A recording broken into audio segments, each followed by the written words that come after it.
I'm really excited to be here, as Sarah said. My name is Jody O'Mara, and I have some friendly faces here today. In my background, I taught in Manatee County Schools for several years and was the ESE director there before I moved to the Florida Inclusion Network, where I am right now. My base is at Florida State in Tallahassee, and this is my region, so I still am local to Manatee County and Sarasota. So that's really nice. And what we're going to be talking about today are the generations. We've just finished looking at a presentation looking at the physiological aspects of the brain. Now we're going to be looking at the behavioral characteristics that have to do with generations. So this is going to be a real easy, fun presentation. And when you think about what we're going to be talking about today, you should be able to relate what we're talking about to yourself and to your family members, to your coworkers in every day, in every situation. So this is something that'll be, hopefully you'll make lots of connections to what we're talking about today with different people in your lives. So first I'd like to find out who you are just real quickly, whether, what your role is, whether you're a psychologist, social worker, support for a district. So where are the supports for districts? District support staff? One. Social workers. Social workers, okay. Guidance and, okay, all right. And school counselor, great. Okay, and for me, I'll let you know that I'm an educator, and that's my first and favorite title. Once a teacher, always a teacher. And that's the one I'm most proud of. I'm also a consultant with my own consulting company. A few years back, I became an author through Corwin Press and wrote books on differentiated instruction and on the RTI process. That was in 2010, and at that time I started my own educational consulting company. I'm also working on a few other books right now, working with a publisher. I am a Generation Xer, and I'll explain to you as we go what that really means. In addition to that, one of the things that I've done, and I'll talk to you about how I came to be in this position looking at the generations next.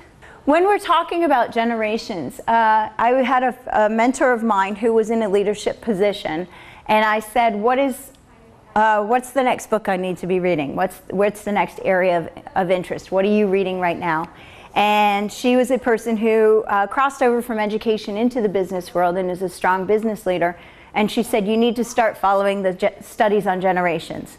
Look at the sociology, look at those type of studies. There's some cutting edge things right now. And this was in the early to mid 2000s, 2005, I think, around there, when she said, this is going to become really critical in the business world. It's going to impact the workforce. It's going to impact leadership. Make sure that you're following up on this. And so I started reading some of the books that she recommended and really getting interested in looking at these things. The books that I've written are on differentiated instruction, so looking at honoring and celebrating differences. When I looked at these generational studies, it was the same thing, but instead of being based on learning styles or ability levels or something like that for students, this is about people in general and how they are different based on who they are. So I continued through these studies, following them, and so this has become a real interest for me over the last decade or so in following these different generational studies. And I've been speaking as part of my consulting with different corporations about how the generations impact their sales, impact their teamwork, their collaboration within their departments. So in my consulting company, I've expanded from the educational world into the business world as well, because this really impacts everyday things of who we are and all of our interactions with people. So when we look at that question, why are we talking about people? Whatever field you're in, you're going to be interacting with people. And the more we understand each other, the more we can put ourselves in their shoes, the more we can work together, the more collaborative we can be, and the more efficient we can be. That allows us for those opportunities to be successful. When we talk about generations, my first thought was, oh no, are we just getting into new stereotypes and new labels?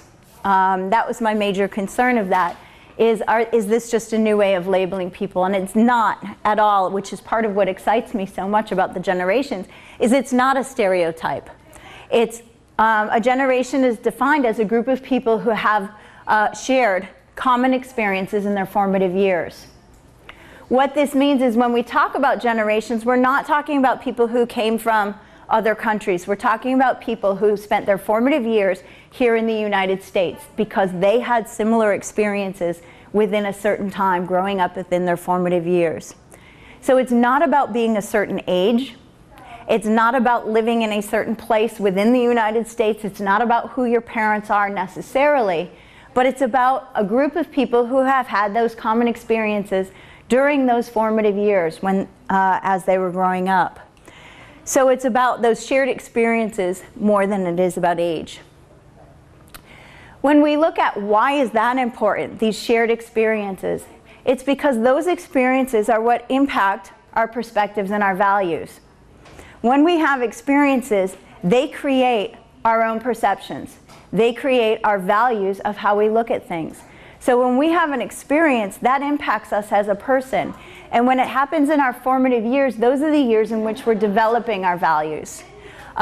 These are the different influences that we'll talk about that truly influence who we are today. The things that we value, the perspectives we have, and how we relate to other people. Those influences are your parents. During your formative years, your parents certainly had an impact of who you are today. The current events, we'll talk a lot about that because that's a lot of the shared experiences. The social climate, the economy, all of those things that come together for a group of people to say, yeah, we all had this impact us. When we look at the generations, you have just a little worksheet handout there. This is also going to be on a website link, these slides, so that you'll have more information. So that I just thought that you would have the notes on whatever you found to be interesting on what I'm sharing with you. But what we're going to explore today is who are the generations? How are they defined? And why do they collide? One of the books that I started with was When Generations Collide. And that has to do with why are we not getting along with each other? Why do those generations have problems getting along with each other?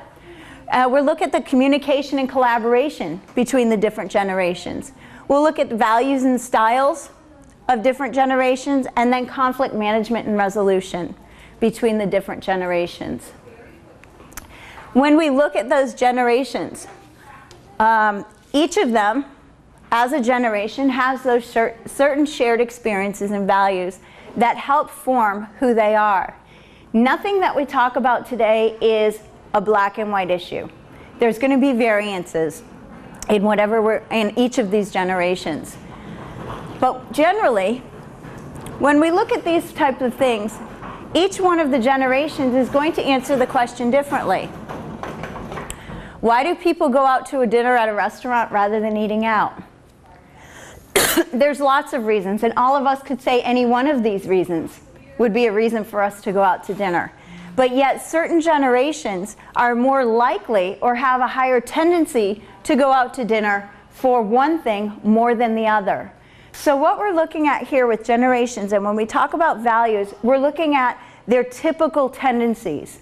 It's not an all or nothing, black or white, that a certain generation always does this or never does this. What we're looking at is they have more tendency to behave in a certain way or to do certain things. We're also not saying that other generations do not have those same behaviors. So when we look at these generations, we're always looking at the idea that this is a commonality between them and not something that's a stereotype. You have on your paper the 4 generations, and we're going to spend a few minutes talking about these 4 generations. And what we have, the reason why in 2005 was the first time we started looking at generations is because this was the first time in the United States history that we've had 4 generations in the workplace. Because of the situations that have gone on in this country, generally we've only had 3 generations in the workplace at any given time. But in from 2000 onward, we've had 4 generations, all coming together, all trying to work together for common good. So we have our traditionalists who are working longer in the workplace. Right about now, they're in their 70s and 80s. We still have people in the workplace, certainly, who are in their 70s and 80s. Well, there's some very young 70-year-olds out there who are still very productive workers. And they're considered to be traditionalists. And we'll talk about the key characteristics of each of those. Next we have our baby boomers. Baby boomers are aged 50s and 60s. What you'll notice about each of these generations is that there's an average, about 50s and 60s. The reason is because throughout all of the generational studies, there's no one set date. It's not if you were born in 1941, you are this generation, but if you were born on December 30th of the year before, you're a different generation. There's gray area.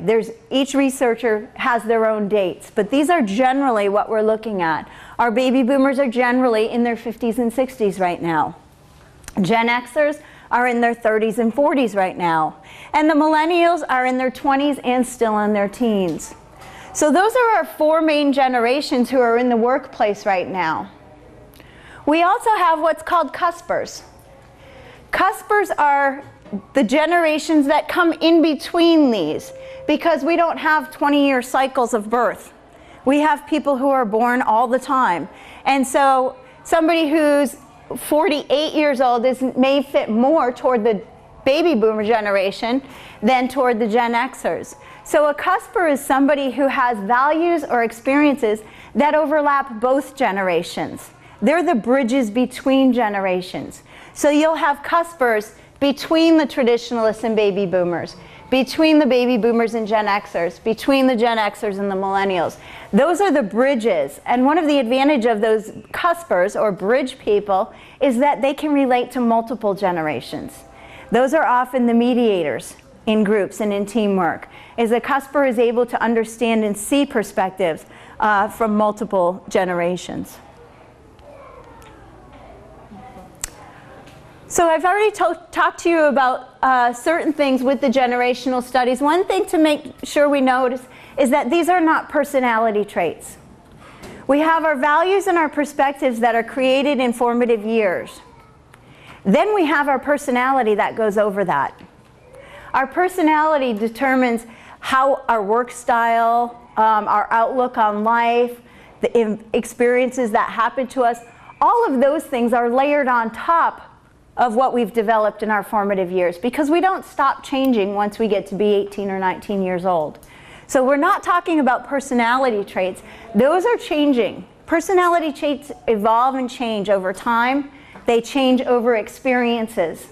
What we're talking about with our perspectives and with our values, those are things that are pretty static. What we have as a value, we hold as a value.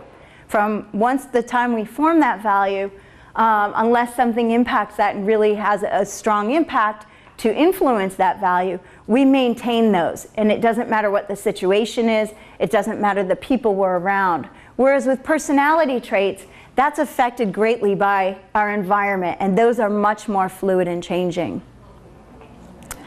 One of the other characteristics about a generation, you notice that they're 20 years. A generation is about 20 years worth of people. That's because it's based on the idea that it's approximately around the 20s when people are having their babies to switch to a new generation. We know that's not always the case. People are waiting till their 40s to have babies now. So when we talk about the generational studies, there's a lot of gray area there. And that's why there is such flexibility within the windows of generations. A key characteristic to keep in mind that we'll keep going back to is that each generation wants for their children what they didn't have. And that becomes very significant as we go through each of the generations. We'll see that each of those generations does a lot to provide for their children whatever it is they didn't have. So there's lots of swing back and forth between different things. And then the commonalities vary with the degree of exposure. And what I mean by that is when I talk about the baby boomers having a common experience socially, if there are people, baby boomers, who were not exposed to that because A, they didn't have the media access, or they didn't have parents who were involved in those things, they may not have those characteristics. They may not have as strong characteristics as somebody who was in a metropolitan place with a TV, following current events at that time and talking with their parents about these things. So the commonalities will certainly vary. All right, we'll start with the traditionalists. And what I want you to do with the traditionalists is think of somebody you know who is a traditionalist, who fits just that idea that they're 70 years old, 70s or 80s, somebody in your family, somebody at your workplace, somebody who would be on that late edge of employment. So as we're talking about that, think of that person. And again, they may not be 70 years old. They may still be in their 60s, but have influences from an older parent. So as I describe this, the traditionalist, you may think of somebody and say, but wait a minute, they're only 67 years old. That's part of the whole piece of this, is that depending on where they were, depending on who they were raised by, will have those influences. So a traditionalist is generally somebody who was raised by parents who had the influence of the Depression. Those parents either remembered the Depression or had heavy influences and were affected in some way by the Depression. So what their parents saw was a government who helped their family. They saw institutions that came together to help communities. They saw churches who helped families. They saw employers set up retirement systems, set up a secure place for them, set up a place for work. So the traditionalist has a high value on institutions. And they're extremely loyal to those institutions because they feel a sense of debt or gratitude toward those institutions. For those reasons, your traditionalists not only are very loyal to institutions, they have great belief in institutions. They are ones who will keep the same job for an entire lifetime or for careers, not looking for the next best thing, because to them there's that sense of loyalty there. They're not going to be out looking for how they can make an extra $1,000 a year in the next best job. They have a great sense of loyalty. Because of their parents' influences as well with the Depression and things like that, they have strong military influences. The military is highly respected and valued by traditionalists in general. They look at Memorial Day and Veterans Day as days of honor. They still remember the meaning of it. It's not just a day off from work or a cookout. To them, it means something. In the same way, because of those military influences, they have a great sense of hierarchy in the business world. There is a sense of respect based on titles. If you are the president of a company, you are highly respected, and it doesn't matter your behavior, your actions, or who you are. If you are the president, you have gotten that respect because of your title. So there's a great respect and appreciation for that hierarchy. And so traditionalists will not ever challenge their supervisors because of that respect. The other piece of the great military influence is that your traditionalists find great value in symbols.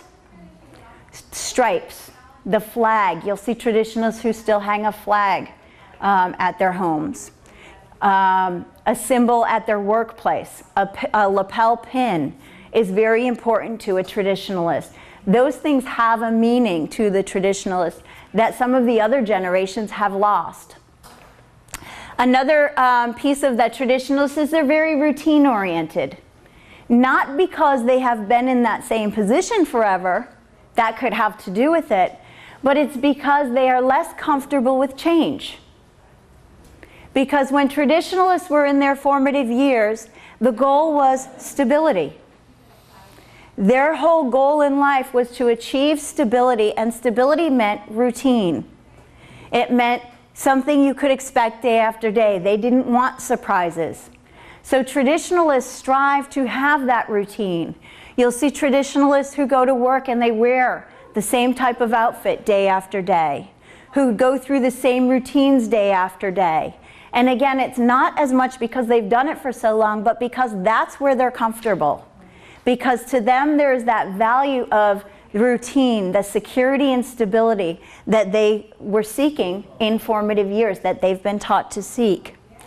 They've also been taught, be thankful for what you have.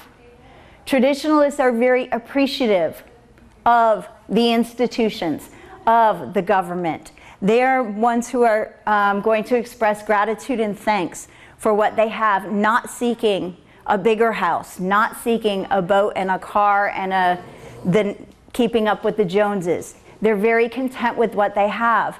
Traditionalists are the ones who are the least likely to remodel their kitchens every 10 years. They're content with what they have. Less material goods. Traditionalists are often very comfortable in homes with small closets because they don't feel this need to have a lot of things.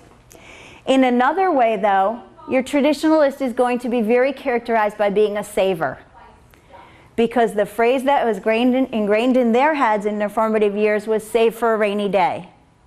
Going back to those influences of the Depression, the traditionalists were always the savers. You need to save.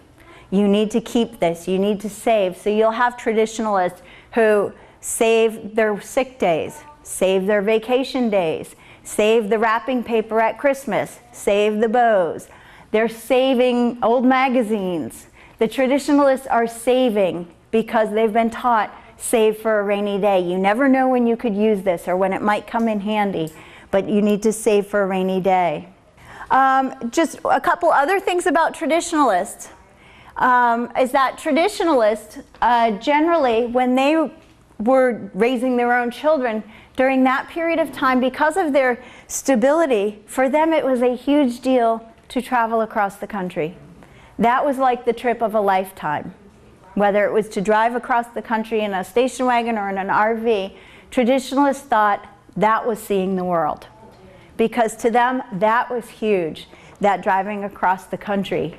Because to them, their world was the United States.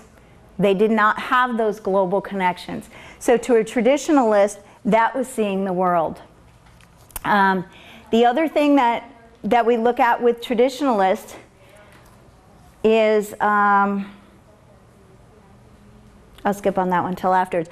What we see often, though, is the U.S. Army has been studying generations since the beginning of time because of the fact that they have a small window of recruitment that they're looking for.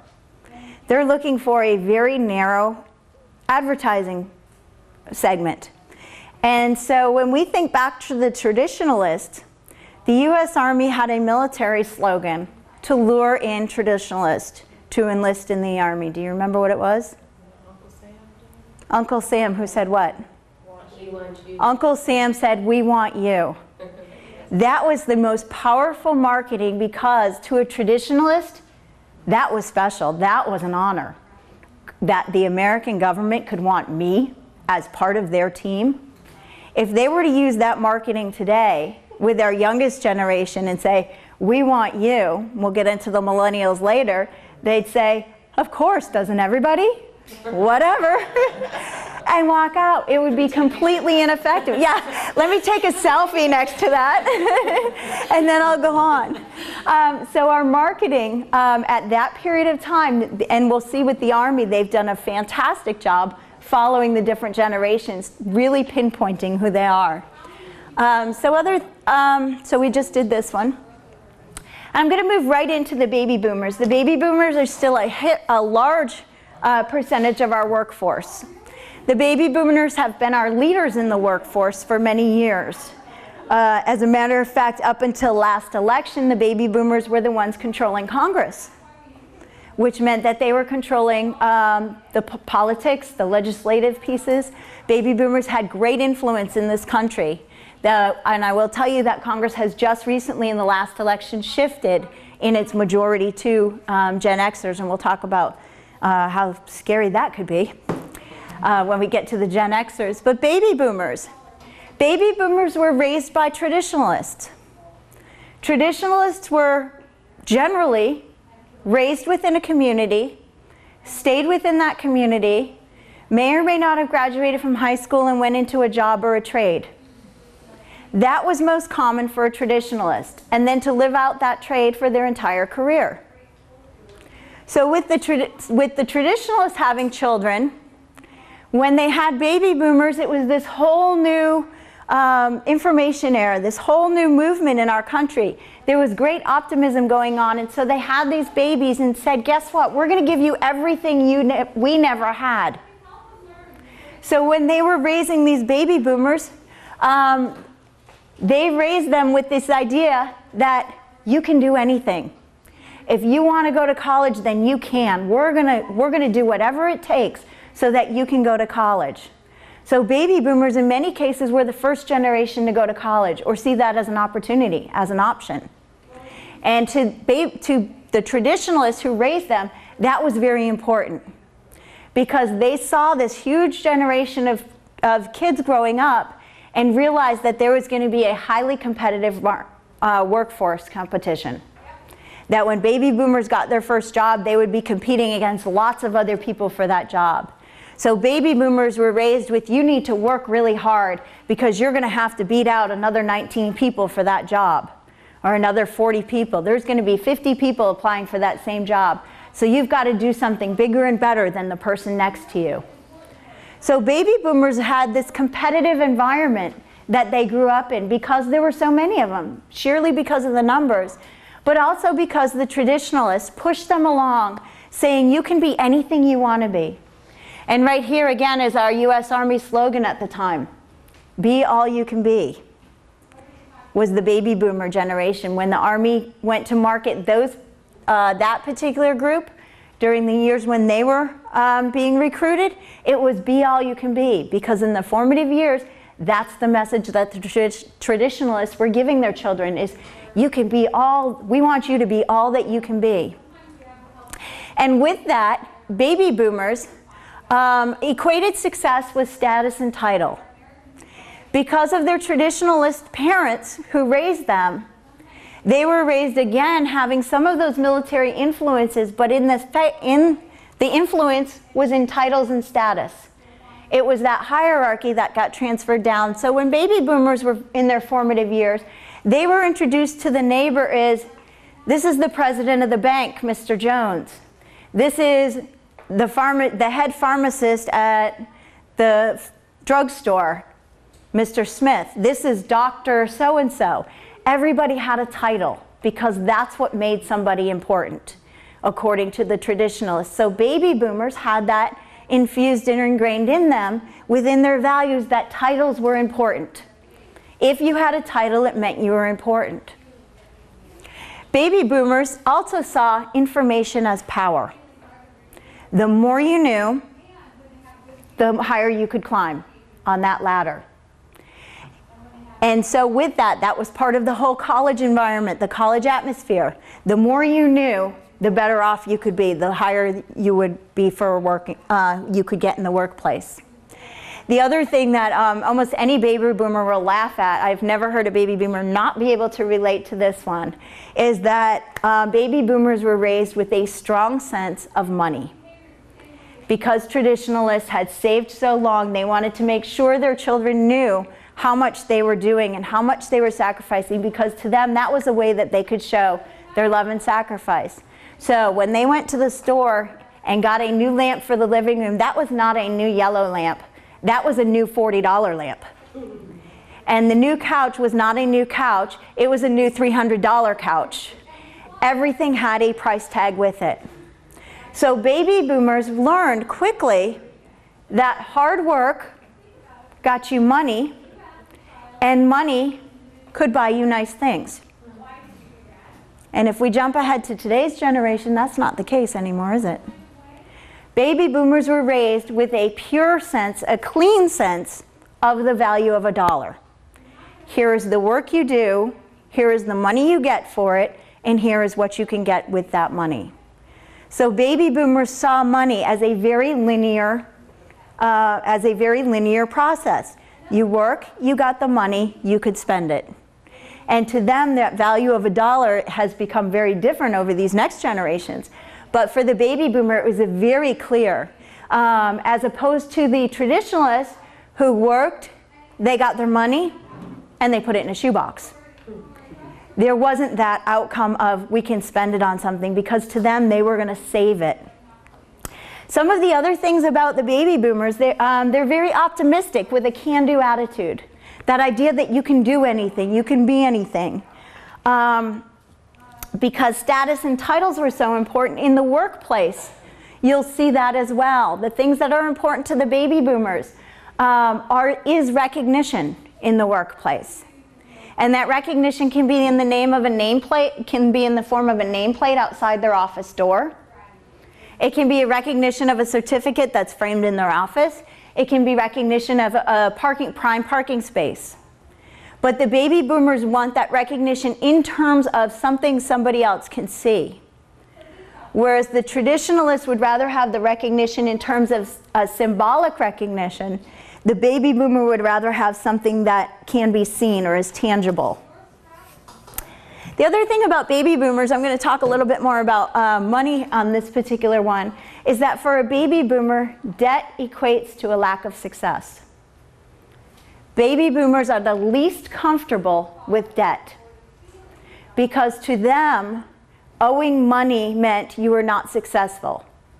That idea of having something hanging over your head is a weight for the baby boomers. One of the greatest accomplishments for many baby boomers is to have no mortgage, to have paid off the mortgage. That's substantial in saying, I'm clear of that weight, because to them, their perspective was, from their traditionalist parents, that if you owe somebody, you're not free and clear until that's gone. When we look at our next generations, we're going to see again that's not the case. That debt is much more comfortable because it's become a way of life for these future generations. But for the baby boomers, debt is less comfortable. Baby boomers want things paid off. With baby boomers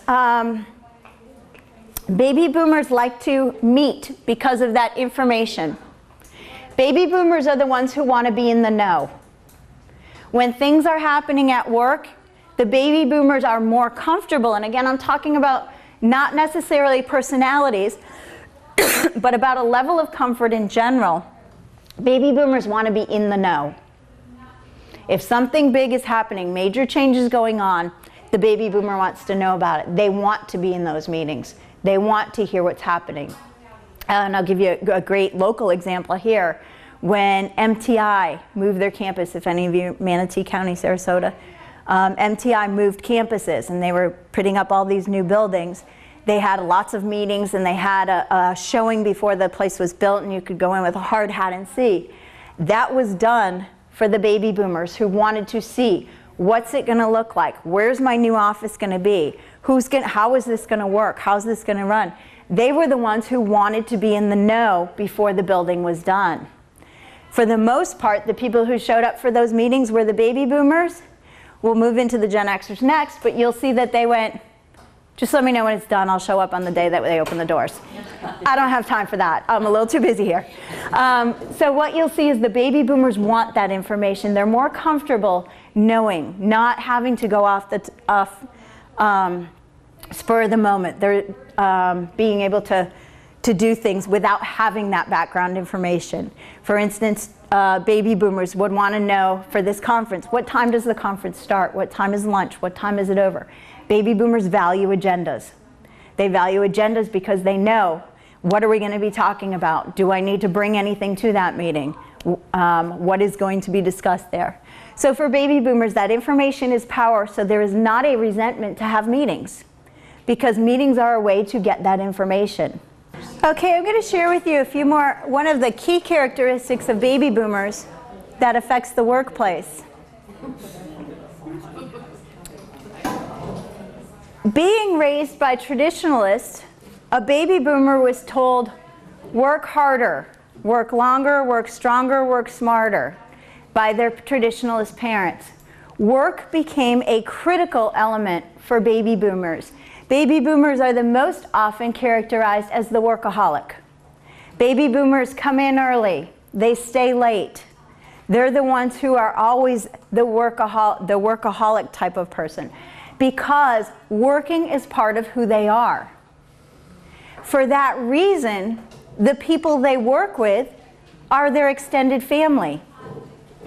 A traditionalist that we already talked about goes to work as a means to support family. They are two completely distinct things. Traditionalists are much more private at work. They don't share everything going on in their families' lives. They don't even necessarily come in on Monday and talk about what they did over the weekend. But a baby boomer considers the people they work with part of their family, because to them, it's all one and the same. They're working so much that work is family and family is work. Or work is life and life is work. Baby boomers right now are going through, in the world of counseling, huge skyrocketing numbers of baby boomers going to counseling now because they are retiring. Because they had these grand expectations of what retirement would be, and what they have found is that when they've retired, they've lost their identity. Because work has been such a part of who they are, many of these baby boomers who are retiring are struggling to re-identify themselves, to say, well, who am I now without work? Baby boomers are less resilient, more resistant to the idea of retirement, unless it means that they can have more time to take care of a parent or spend with grandchildren. Those are two of the things that we've seen recently where the baby boomers have had a level of comfort. But in many cases, our baby boomers are really struggling with that idea of retirement, because to them, work is who they are. So when we think about that, the baby boomer being that hard work longer, work harder, there is a strong contradiction to the children that they raised. And of any of the four groups going back to back, remember we all wanted what the next generation, for your children, what you didn't have. Between the baby boomers and Gen Xers, there was great conflict created. Because what the baby boomers had was a lot of pressure from their parents to be successful. The Gen Xers had great influences by both the environment as well as a lack of parental influences, actually. Baby boomers were out working very hard to be successul, because that's who they were.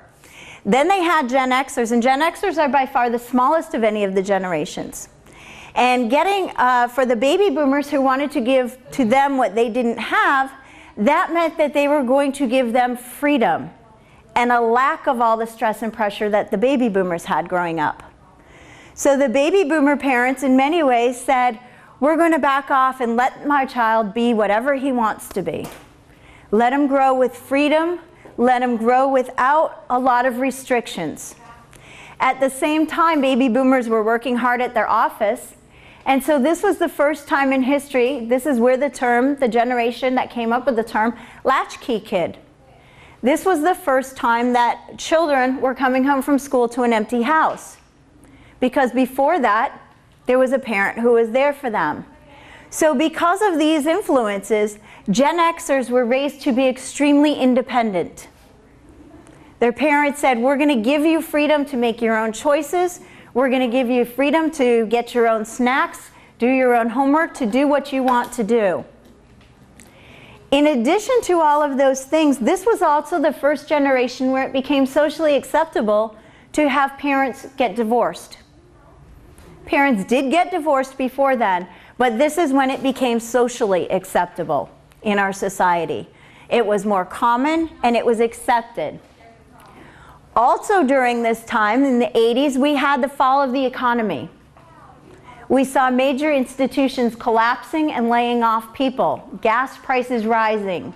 All of a sudden, everything that had been secure was no longer secure during the formative years of Gen Xers. So what Gen Xers saw was institutions falling apart. The institution of marriage, the institution of corporations, the institutions of the government. Media was stepping in at this time. Media became more of an influence. In the beginning of media, when we start looking back through a history of media, we look at how media treated celebrities and presidents and things like that. At the very beginning, the people who were famous, the people who were on TV, were portrayed in the greatest of light. They were only portrayed made up in their suits, done up perfectly. As a matter of fact, with the traditionalists, they, in many cases, had no idea that their presidents were anything less than perfect, because that is how they were portrayed through the media. only on the perfect side. The baby boomers, the media started looking at them and saying, okay, well, there's a person here too. And so with the baby boomers, we had influences of people like Kennedy, where they could see, look, there's a real person here. He has a family. Not only is he an amazing hero as a president, but wow, he has a family too. He has it all. So Kennedy became a hero because he had it all. He had family. He had success in his career. That was him as a hero. With the Gen Xers, the media went a step further and said, okay, if you think these are the heroes, let's find out what they do when the cameras are off or when they think they're off. And this was the beginning of paparazzi. And the intent at this time was to find the flaws in every hero. And when we think about Magic Johnson, when we think about the president, when we think about any of these people who were celebrated on a pedestal, within a week, they would be cut down through the paparazzi, through the media. The goal and the intent at this time was to find the holes in this person that was portrayed as perfect. It was not okay to have a perfect hero. And what that did for the Gen Xers was create a great sense of skepticism, that things are not as they seem, that your parents could be together one day and divorced the next, that you could be employed one day and then gone the next. So there became a great independence and distrust with Gen Xers. So Gen Xers were raised with this mentality of watch your back because nobody else will. With that, they became self-centered. What's in it for me is the question of the Gen Xer. What do I get out of this? Because I'm in a self-preservation mode. So with Gen Xers, I'll go back to that whole thing about heroes. When we look at the generations, Gen Xers are the only generation who have no heroes. When they do surveys and say, who are your heroes before generations? More than 80% of the time, a Gen Xer would name a fictitious character, such as Superman, Spider-Man, something like that. Any of the other generations would name people. But Gen Xers were a generation raised with no heroes because every one of them were cut down. The outside influence, besides the fall of institutions, was also the increase of technology.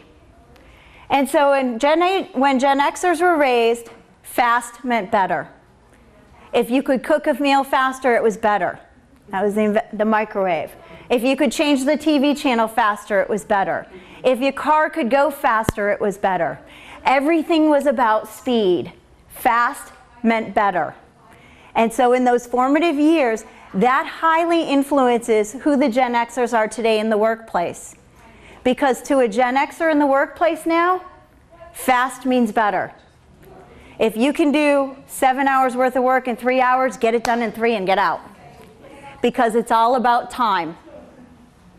So when we look at Gen Xers, there is a huge value on time. Free time is a reward for a Gen Xer. Let them go half hour early, come in late. Time is of high value. Not being on time. These are the worst at being on time because there's too many other things to be done. Gen Xers don't see work as a way of life. They see work as a means to having a life. Get the work done as fast as possible to go have a life, to go have fun. So whereas the others, traditionalists kept them work to live, baby boomers, work is living. Gen Xers are work so that I can live, and work as little as possible so I can play as much as possible. And so Gen Xers see that balance there. Gen Xers were also born with debt as a way of life. Even in formative years, they heard if you're going to go to college, if you're going to buy a house, you're going to have to accept the fact that you will likely be in debt the rest of your life. Gen Xers were raised with don't count on your retirement, don't count on Social Security. It may or may not be there. For all of these reasons, the skepticism, the independence, that debt, that idea that it won't be there tomorrow, the Gen Xers are the most likely to use up sick days and vacation days as they get them. They're not going to bank them away because they've been taught, don't trust it. That might not be there tomorrow. But on the other hand, the one comfort that Generation Xers have is stuff. If I own it, you can't take it away.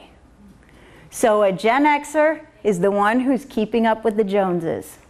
When you drive through a neighborhood, you can easily see the typical Gen Xer in a neighborhood, a development, because they've got the house, the boat, the jet ski, the car, the four-wheeler, and the motorcycle, and the dog, and the 2 kids. Gen Xers are comforted by stuff because to them, that's their security.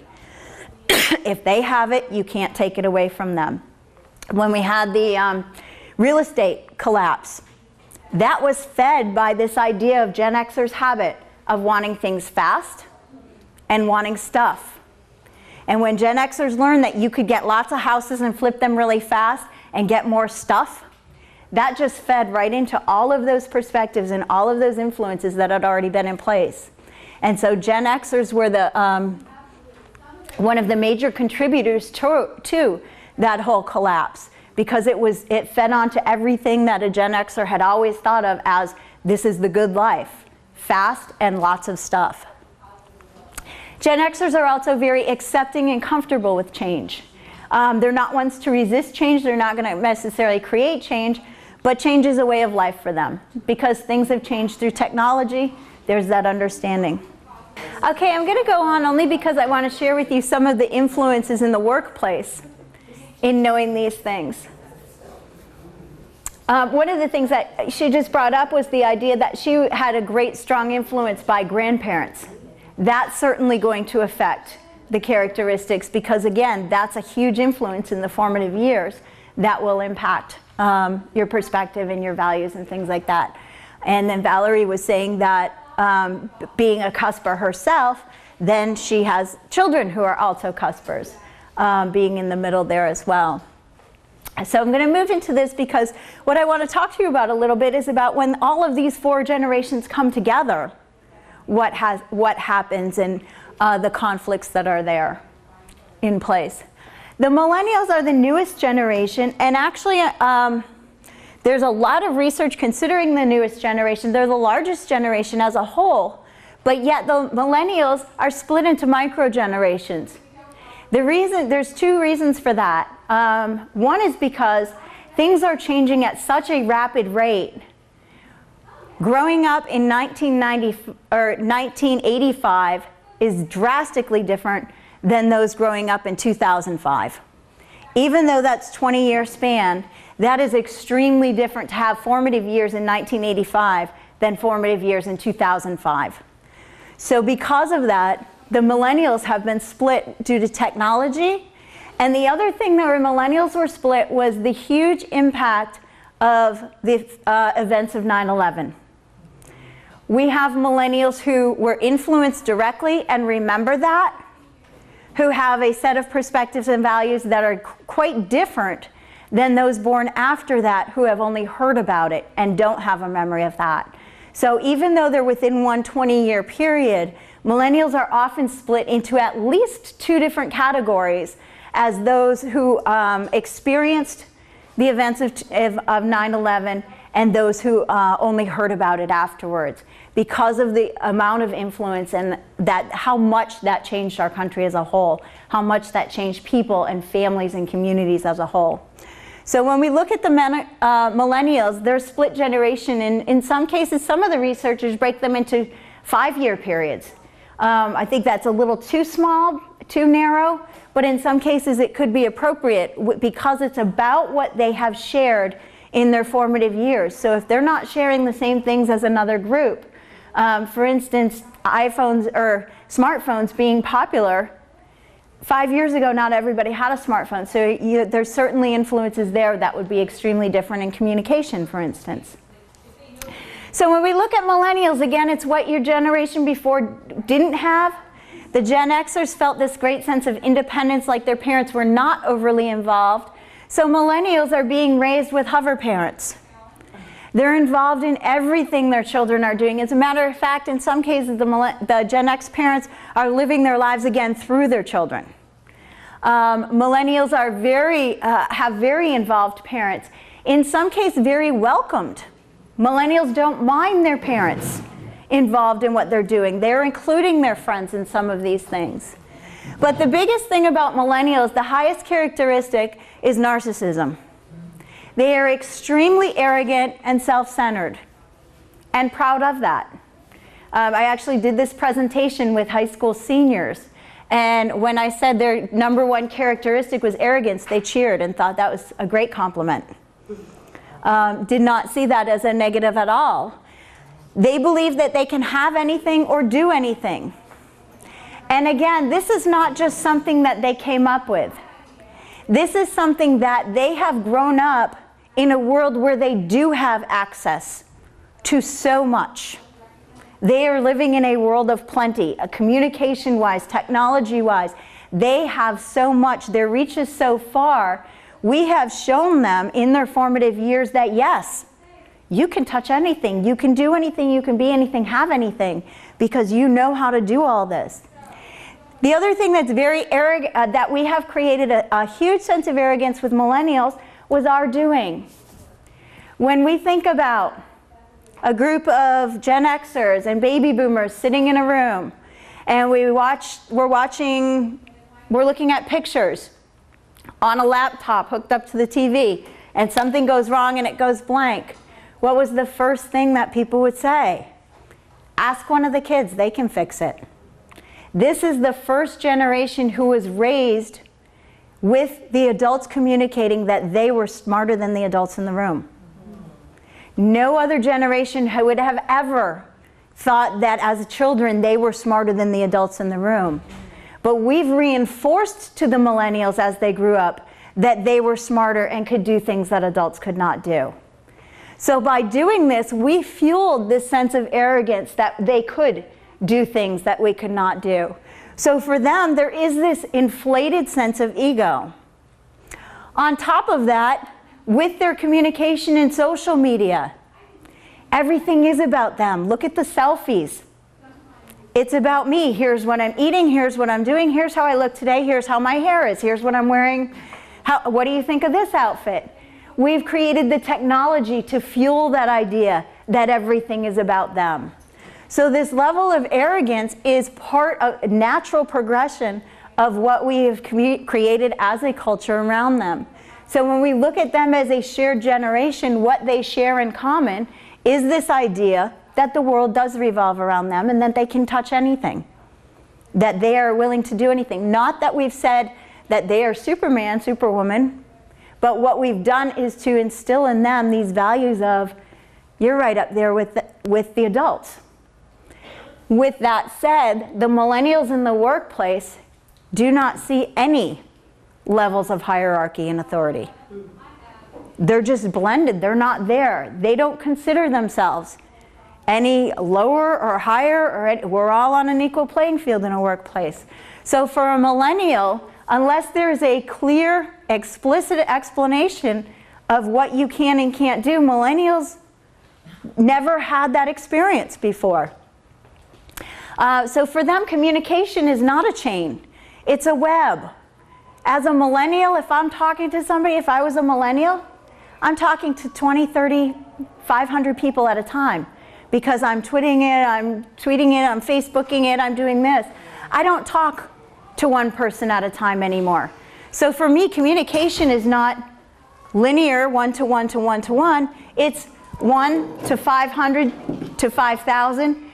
Everything is a web with communication. So their idea of communication is not a conversation. There's a great book about that called The World is Flat. It's a thick book, looks intimidating. I'm not like an avid reader in that sense. I read a lot of smaller books, I think. But I mean, this to me, I was proud that I read the whole thing. But anyway, it's called The World is Flat. And it's named that for two reasons. One is because we're talking about millennials who, their world is flat. Everything is on a screen. They're on their phone screen, on their TV screen, on their laptop screen. The other reason they're saying the world is flat is because technology has equalized in their world. They can talk to people in China. They can network with people in India. They can create a company with a cell phone, starting up a startup company with only a cell phone. And they give the example in there about this idea. The writer of the book was doing an interview, and he said he was getting all nervous. It was a cable TV interview, and so he got his hair cut the day before. He got on his suit. He got there like an hour early. He was very nervous and shaky, and did this interview with this person, and went out of there and was like, okay, phew, I did that, and had worked himself all up for that. And on his way to his car, a kid from the college came over with a cell phone and said, could I ask you a few questions? I know who you are, and I'm doing something for a project at school. And he said, you know, can I take your picture? And then they recorded this interview in the parking lot, and this man who was writing the story blew it off. And then the kid contacted him later and said, you know, awesome news, you're my video on YouTube of interviewing you was seen by 15,000 people or something like that. It had like gone huge, and he's like, I was all nervous about the cable TV interview, but completely blew off this kid who came up to me with a cell phone, and yet his audience was as wide as an entire company. And so that was his aha moment of, these millennials can create an entire company just with a cell phone and be as professional and get as far and as successful as some of our big corporations. So it's a really interesting book. It's an easy read book, and it relates a lot to the changes that we've had in the workplace. But yeah, that's a good point, is that idea that the world is flat. They're very comfortable with a flat screen. Millennials, when asked how often they think they should get a promotion if they were to stay in the same job, because one of the things about millennials is their whole life has been changed over and over and over, daily change. So they're ones who are not comfortable staying in a job, staying in any position, in a house, in a class for more than 3 months at a time. So they say, so the hypothetical for the millennial was, if you were to stay at the same job for an extended period of time, how long would you work there before you would expect a raise, or a promotion, not a raise, but a promotion? And almost all of the millennials said no more than a year. I would expect to be promoted within a year. This I found very interesting, this idea of privacy. My grandparents were so unbelievably protective of their paychecks and their bank accounts and things like that. My mom was protective of her phone number. When the cashier said, could I have your phone number? She said, no, no, no. I was protective for a while of my email address and things like that. The millennials have absolutely zero comprehension of privacy, because they are the first generation that has been watched and monitored since before they were born. So before they were ever born, we have videos of them in the womb. We have pictures of them. We have pictures of them while they were born. They don't leave the hospital till they're tagged and identified. There is nothing that a millennial does, and their understanding is somebody is always watching. Of course somebody knows. They even have those discussions about living off the grid. Millennials don't think it's possible. So their sense of privacy is non-existent compared to where we are. So for that reason, in the workplace, that idea of privacy is not there at all. If you're on the phone, they're a part of that conversation. If you're in a conversation, they'll jump right in, because there is not that sense of privacy. This last bullet point here, everything is temporary. And that includes video games, life, tattoos. Everything is temporary. There is not a concept of something that is permanent. You see them looking, okay, what's the next thing? What's the next thing?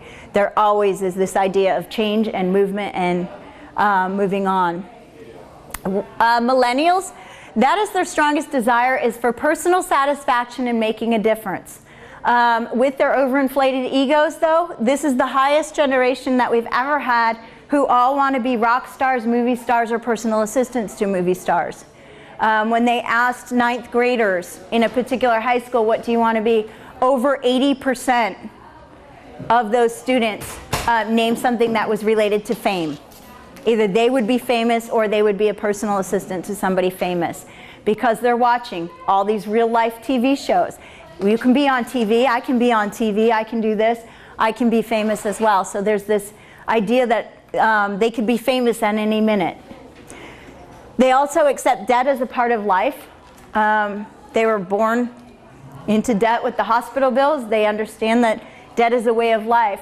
Where the baby boomers had that linear understanding of the dollar.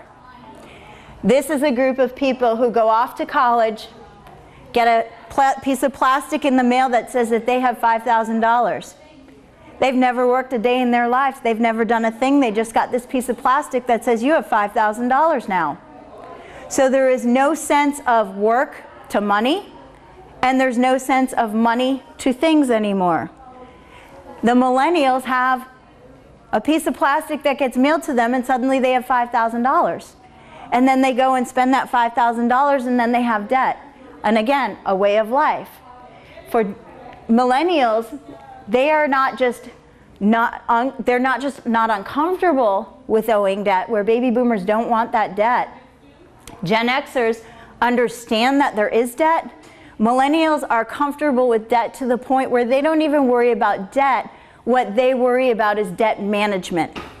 What is the minimum payment? However, the millennials of all of the generations have the least amount of debt, because there are more millennials, 60% of millennials right now are going back into living with their parents so that they don't have the debt.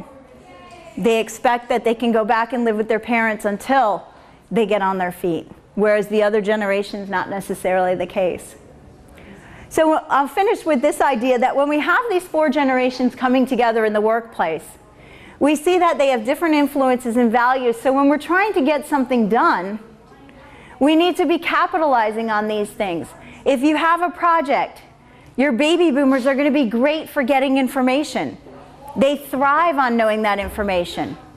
And there should be meetings and agendas because the baby boomers want to know. Your traditionalists respect hierarchy, so you're going to want somebody who's in control, somebody who has the decision-making power to make those decisions, and your traditionalist is going to follow right along with it, with no arguments.